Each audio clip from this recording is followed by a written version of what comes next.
From the floor of the CME Group, this is Danny Riley on today's closing print. You know what?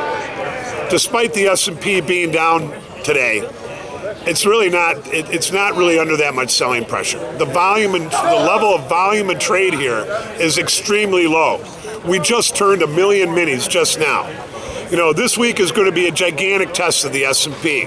We've got over 30 different, including today, we had over 30 different economic releases and 9 different T-bill, T-note, or bond auctions or announcements. Oosh, that's a lot to say. The high of the day in the S&P came in at 1686 even early in the day.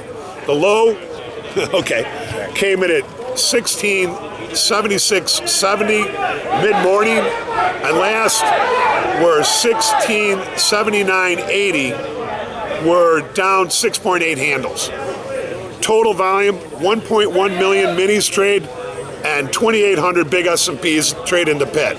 The only real player in the S&P pit today was Goldman Sachs, and they sold 400 big S&Ps. MOC, we had 62 million to sell. Now look, MrTopStep's been staying away from thinking that we're going to bust through 1,700 for the last couple of weeks.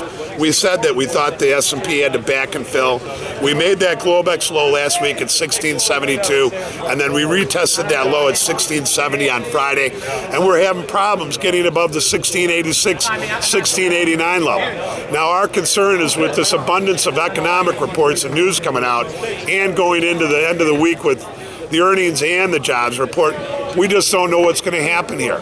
Our gut tells us that the S&P is holding together for a reason, and we're not seeing all that. Even though the S&P is down, we're not seeing an abundance of selling here.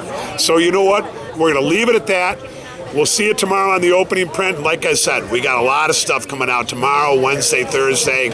We'll see how this all plays out. See you tomorrow on the opening print. Yeah, you're exactly right.